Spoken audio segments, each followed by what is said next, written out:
Hi guys, my name is Erin Cotter, and I have been asked by a very good friend of mine to share how childhood cancer has impacted my life specifically. Bear with me, I'm sitting outside. I got 4 kids inside due to COVID 19, and this is the quietest place, so I'm hoping the wind isn't too loud. So I most people that know me know that my firstborn, Peyton, was born with cancer. Um, but I haven't really advertised my story or the journey, the feelings, things like that um, at all. And it's not intentionally, it's not something, it's something that brings back a lot of memories that some are great and some are not so great, and I'm not really great at talking about them. But when I was approached about sharing with you guys, I thought that it would be beneficial because some of the most impactful people in my experience with childhood cancer are the medical staff, the nurses, the therapists, the doctors, and some have had great impacts and some have had not so great impacts. So wanted to share that. Begrudgingly, Peyton's gonna join us later on. He's a little bit camera shy, and so there was no way I was gonna get him to stick on this whole venture. So to start out, I was a young mom at the age of 18, and I was expecting my first child. His original due date was September 22nd of 2004, and he came into this world on September 11th, 2004. He was born and he looked healthy, weighed 8 pounds, 19 inches, had a full head of black hair, and all around looked like the appearance of a normal baby. The first couple of days were kind of uneventful, and here's some pictures of him when he was born with some people that love him very much. We were getting ready to head home, and he had just had his last visit with the pediatrician, had his circumcision, all of that, and the doctor came in and talked to me and said before we release him, we need to do an ultrasound on his kidney because it feels like he has an enlarged kidney. But everything should be fine. You should go home. You can follow up with doctors later on after. So we had that ultrasound. I had packed up all my bags. At the time, I still lived with my parents. And so my dad was taking stuff down, and in the process of bringing the car seat back up, we thought we were going to go home within the next hour. And my mom and I were sitting in the room. Peyton had not come back yet. And 2 doctors walked in and said, unfortunately, the ultrasound of the kidney did not reveal what we thought it was. And it appears that your child has a mass around his right kidney. And so at that point, I very vividly remember that conversation, but I also remember zoning out a little bit because I was 18, and someone had just told me that my child might have cancer. And so they told me that the next step would be to transport him down to Children's, but since I had just delivered, I was not able to ride in the transport with him. So they loaded him up. My mom rode down to Children's with him. My dad and Peyton's uncle and his dad and Peyton's dad all got in my dad's car, and we drove down, receiving texting updates from my mom as we were going. We got down there. We were in the step-down NICU and didn't really know much at first. They started an IV. I obviously was exhausted, and so my parents suggested that I go home. So my mom went home with me that night, and it ended up being a blessing. My dad stayed with him overnight. It was confirmed that Peyton had neuroblastoma, and they confirmed that through his urine sample.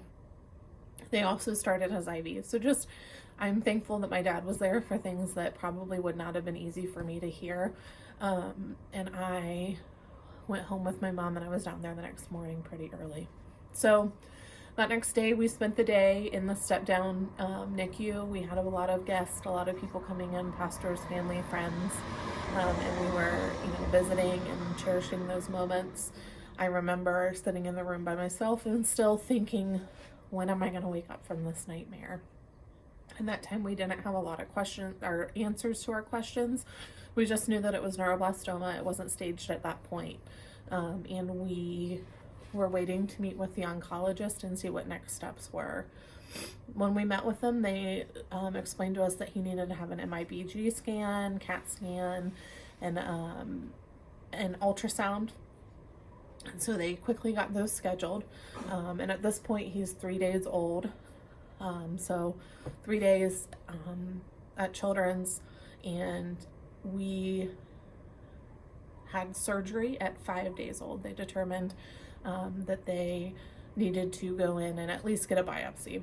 The surgeon told me at the time that he didn't think that he could take the whole tumor without taking his kidney. And the oncologist told me at the time that they didn't think that because he was so tiny and he would need chemotherapy, that it was the best decision to go into chemotherapy with just one kidney. So we went in with the plan that they were going to try to take the tumor, but if they couldn't, we were going to biopsy it and close them up. That surgery was about 7 hours long. They called me halfway through and said, we definitely can't take the tumor right now. And so they biopsied it and they closed him up. And we were in the ICU then, the PICU, for the next 5 days. And so I have some pictures I'm going to share with you throughout my message. I'm not going to share too much because I'm sure that people will share this, and Peyton hates it that I have so many pictures. But so from day 5 through 10, Peyton was on the vent, and we were only able to touch his feet and hands. And this is a picture of my mom and him in the ICU. So you can see he has wires all over. He's on the vent. Not much room to touch him. Pretty sedated, so he wasn't really responding to our touches or anything, which really was a blessing because I can't imagine going through that pain. He has a scar from one side of his stomach to the other, and that scar is from where they tried to take his tumor out. And then he also had a Broviac put in where he would down the road receive treatment and blood draws and stuff like that. He was on the vent until day 10, and we weren't able to hold him. This is one of my most cherished memories. He's sitting over there laughing at me. Most cherished memories. It was a Polaroid that the nurse took, and it was the first time that I was able to hold him once he got off the vent. There's a little bit of a bigger picture, clearer picture of it. He was in the ICU then until day 12, and on day 12 we moved up to the oncology floor, and he was in a normal bed. We were able to hold him. He still had his GI tube at that point.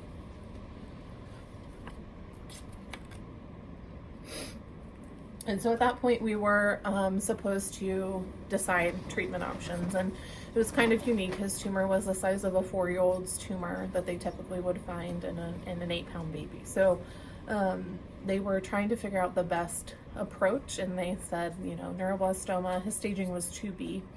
Neuroblastoma has the chance of spontaneously regressing. If it's not the type that's going to spontaneously regress, it can be very aggressive very quickly. And so, myself and Peyton's dad and my parents and the rest of our support system kind of gathered and made the decision that moving forward with chemo was the best option. His tumor had a trunk that also went down into his groin, which caused a hernia as well. So that was on a Friday, and the one thing that I wanted was to just go home and be normal for a weekend. I know it sounds very weird, but I had just spent the last couple of weeks in the hospital and was a new mom, but just wanted to enjoy time. So we went home for the weekend, and we came back on Tuesday to start the treatment. His treatment cycles consisted of, it was supposed to be 4 rounds of chemotherapy. And Peyton, on the table is your letter from Children's. Can you look at it? And so he would go into the hospital. We'd start in the day hospital, and he would have treatment that day, and then we'd be admitted for the plan was to stay 3 days. It ended up being that every treatment we stayed 4 days. The last day of his treatment, one of the drugs that he received caused his blood pressure to drop severely low, and with him being so little, he had to be monitored then for 24 hours. I know them by heart, but I want to make sure I get them right. So each cycle he received 4 chemotherapy drugs. The first one was doxorubicin, carboplatin, VP16, and cyclophosphamide. The VP16 is what would cause his blood pressure to drop severely low. And so the first cycle we got through all of the VP16. The second cycle we got through almost all of it. The third cycle we got through half, and then the last cycle he just couldn't take it, and so we were only diffusing for like 20 minutes and his blood pressure started to go out, so they decided just to stop it. We met with the oncologist and they felt that you know, his lab work and some of the scans that we had showed that we could afford to stop that and not continue to push his body. So 4 cycles. The first cycle started in October, and we were on an every 4-week rotation, and stayed 4 days in the hospital each time. On our off weeks, we were down at Children's in the clinic on Mondays and Wednesdays and getting labs drawn. Most times he needed blood or platelets, and just making sure that overall he was healthy. We finished chemo in January, and at that time it was time to go in and rescan, and then also try to take the tumor out, resect the tumor. So Peyton had surgery on January 20th of 2005, and his surgeon was able to completely resect the tumor with just taking a little bit of his kidney, and said that it appeared that the tumor was completely dead. So he was declared NED on no evidence of disease on January 20th, 2005. We continued to go in twice a week for blood and platelets, and then we went in March, and they took out his Broviac tube. At that point, we were going once a month, and then it spread out to every 3 months, every 6 months, every 12 months. And right now we're still on every 12 months that we're visiting. He every year has an echocardiogram. His heart he was born with a PFO, and so they're monitoring that, but also the lining of his heart has some damage from some of the chemo that they gave him, so they just monitor to make sure. Originally, they thought, you know, Peyton was so young receiving it, we were going to start seeing long-term side effects, you know, when he was 10, 11, 12, things like that. So we were continuing the plan and living our lives after he was declared NED, still cautiously, knowing that there was a minimal chance of relapse, but also that his immune system had not recovered yet. When he was 2, his speech was kind of delayed, so he was making sounds of da-da. He would say mama, but not as many words as a 2-year-old would normally have. And so we went in for a hearing test, and we discovered that he had mild to moderate sensorineural hearing loss in both ears, and that was due to the damage from the chemo. And so that damage is permanent. It's not going to get better, we don't think that his hearing loss got worse over the years, but we think that he was testing better. And so for a couple of years, we saw a downslope in his hearing loss and what he could hear versus what we thought he could hear. But now it's been stable for the last 10 years or so. So that's good. When he started and he was 2, he got his hearing aids at about 2.5. We started him in an all-day preschool program through Columbus City Schools called A.G. Bell, and he went, and it was with hearing impaired students, deaf students, and also peer students, and he went there until kindergarten, and he did great. His speech quickly elevated once he had his hearing aids, and he was able to learn and be on track. We did implement an IEP for him which he was on until he was in 5th grade when we switched to a 504 plan. His plan is accommodations for testing, longer testing times, having state test directions read to him, and things like that. And then also meeting with the audiologist, the district audiologist. So a minimal IEP and 504 plan, but it has helped him as he progressed throughout the years. I will say that now Peyton does not wear his hearing aids. It's a fight, and you know, as a teenager, I understand that it's hard. So he still has the hearing loss, he still has those accommodations in place, but the hearing aids are a fight. So we don't wear them right now, as long as our grades stay up. And if they do, then I'm not going to fight him. My hope is that one day he realizes how much he's missing, just like I wear my glasses every day because I can't see. So just to share with you before I go down kind of the progression, this is a picture of Peyton after his first round of chemo. And he's pretty sick, so I had him in a carrier. We were actually moving at the time. Still had his hair.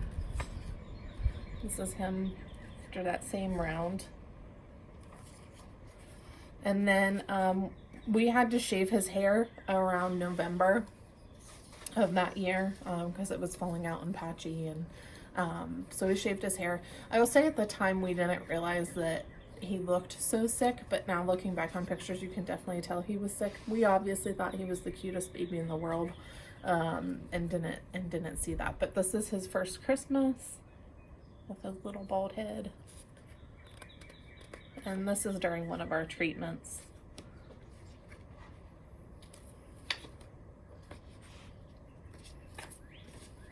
And one more from when he was sick. It's with 5 generations in his family. But you can tell he has the typical chemo patient bald head, and looks pretty sick. So, other than the hearing loss and the heart damage that I mentioned, you know, when Peyton was in fifth grade and 6th grade were rough years for us, not only hormone changes and stuff like that, he was dealing with some mood stuff. And so we were seeing a doctor and got him some therapy. He was on some medication to help him manage that for a while, and then he has come off since, had some great management techniques, and feels better, feels more in control, which is typical with patients who have gone through chemotherapy. For a long time, because of the damage to his heart, doctors thought that he would not be able to wrestle, lift weights, or play football. During that time that he was really angry, Peyton has played baseball since he was 3. Loves it, but it's not a sport that you can really get anger out with. So during that time that he was really angry, I went to his oncologist and said, you know, I understand, but can we weigh the risk? Are the risks that he will absolutely be injured or detriment to his health if we play football? Or is it that it might be, and it's a risk that we're willing to take? After meeting with the cardiologist and his oncologist, we decided that the damage, while it is concerning, was not so concerning that he couldn't play football. So he started playing football in 6th grade. He was still tiny, but it was great for him to be able to take his anger out on the field and it be allowed. And so I have some pictures of him during 5th grade, 6th grade. This is his 7th grade football picture. 8th grade, and then this year he turned into a full-grown man in 9th grade. So we monitor, and Children's just in the last couple years has come up with a cardiac oncology clinic that we're going to, and through that, the doctor said he can lift weights. He just needs to be sensible. He needs to be careful when he's deadlifting. Peyton really has to be in tune with his body because of the heart damage, and just from giving him chemo, his body doesn't recover like a typical 15-year-old would recover, so he needs more rest, and sometimes he doesn't recover from sprints like normal kids would. When it's hot out, he definitely doesn't recover. So Peyton is in tune with his body. If he starts to be short of breath or feels lightheaded, or he has to have that relationship with his coaches, and myself and my family are pretty attuned to watching his demeanor on the fields, to make sure that he's safe. Other than that, we don't have a lot of other side effects. There are more that will certainly come down the road, but I always tell people that I am more than okay with dealing with the side effects because I have my child here. We are getting ready in the next couple of months, once all this craziness passes, to go meet with the psychology department and do a neuropsych exam. And that's simply because it has been shown that kids who have chemotherapy so young have processing issues, and math and science are particularly hard for them. And those are subjects that Peyton struggles with. He has struggled with over the last couple years. So that testing is just to see if there's something we need to write into his 504, if we need to go back to an IEP, or if there are other accommodations that we need to help him have so that he can be set up for success at school, but also future in his, once he's an adult, which is quickly approaching. I will say that we are blessed beyond measure, Peyton and I both, with our family support system. Throughout the chemo and the treatment, my mom was kind of my support rock, and my dad was kind of the medical support rock. He listened to everything, and the same way with Peyton's dad's parents.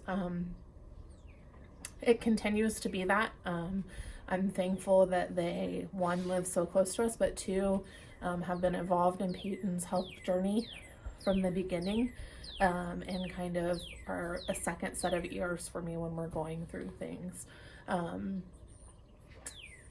I have a small group of friends that also have been with me through the journey, and it's really been helpful. One of the hardest things is that I think as a cancer mom, I worry about things differently than your typical mom. So we always joked that when Peyton fell down, he'd fall and get a scratch, and we would go, ha ha ha, ha, you're fine, get up, because we knew that in the long run, it wasn't something to freak out about. I freak out about different things other than that. Sometimes it's not my best quality, because there's been times where they really are hurt and I'm telling them to get up and move on. But more times than not, it's not a bad quality.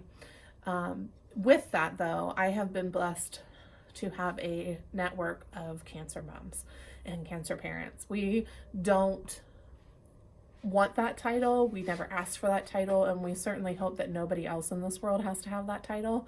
But the reality is that we go through things and emotions and feel things that some of our normal friends and family don't understand. And so I have that support group too. Sometimes we go on getaways, or we just have conversations, text messages, and they understand that, I may be having a hard time. I don't want to talk about it. I just need to be as normal as I can be, or they understand when I need to talk about it, and they know the right things to say. One thing that was said to me multiple times is, I don't know how you do it. You're so strong. Well, I don't have the choice. When you're a mom, you are blessed with this life to raise, and it is my job to protect him. And so I don't see it as I had the choice to do it. I just had to do it. One thing that I was asked to touch on is healthcare professionals, and are there any that stuck out? And, there are a few, and rather than calling them out by name, I'll say that during those times when you're in the hospital, or you're receiving news, or even during testing, parents are thinking through every scenario that could have an outcome. And sometimes it's just the compassion of someone to take the time and slow down and listen, and not necessarily, provide words of comfort, but do little things and let them know that they're not alone, and that it's okay to go shower, or it's okay to go to the bathroom, it's okay to go to the cafeteria, that their child's going to be okay, or that, you know, they understand that you're worrying and they're going to be okay. So, you know, compassion goes a long way when you have a parent who is dealing with, or a family member who is dealing with, you know, a critical illness. I think I have everything that they asked me. I'm going to join you guys, I think, for later for a Q&A session. So if you have anything, think about it. I'm going to invite Peyton over now. He's been sitting over there. He's pretty tall, so we might have to adjust the camera. So this is Peyton, and I introduce him to people as my hero. I never thought I'd be able to give birth to my hero or be a mom, but I'm lucky for that. So why don't you tell them a little bit about growing up, knowing that you're a cancer patient, and what emotions you felt like with your hearing aids, or any restrictions that you have, stuff like that. With my hearing aids, I was scared to wear them because I didn't want people to think differently of me. And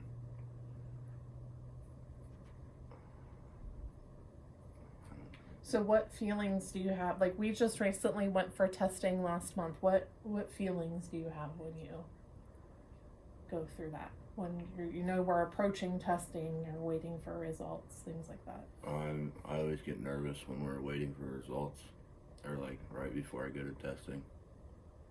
Just because I think the main reason is because I was in the hospital so long at the beginning of my life, and so that laid a huge effect on me, and I'm just nervous to hear the results. If you were approached with, if you have somebody, obviously there's people in our district who have been diagnosed with childhood cancer, what would you tell those kids? What words of advice? Just think the positive, spend time with family, and do the best you can, you'll get through. Other than myself and your dad and Nana and Pop, do you have anybody in your support system that you talk to about your worries, like your friends or? No, not really. I mean, I talked to a couple of my buddies. Alright. Anything else you want to say? Mm-hmm. Thank you. All right, so like I said, this definitely is not a professional video, but I hope that you get out of it a little bit from a parent perspective, and I wish you guys all the luck in your nursing career. Thanks.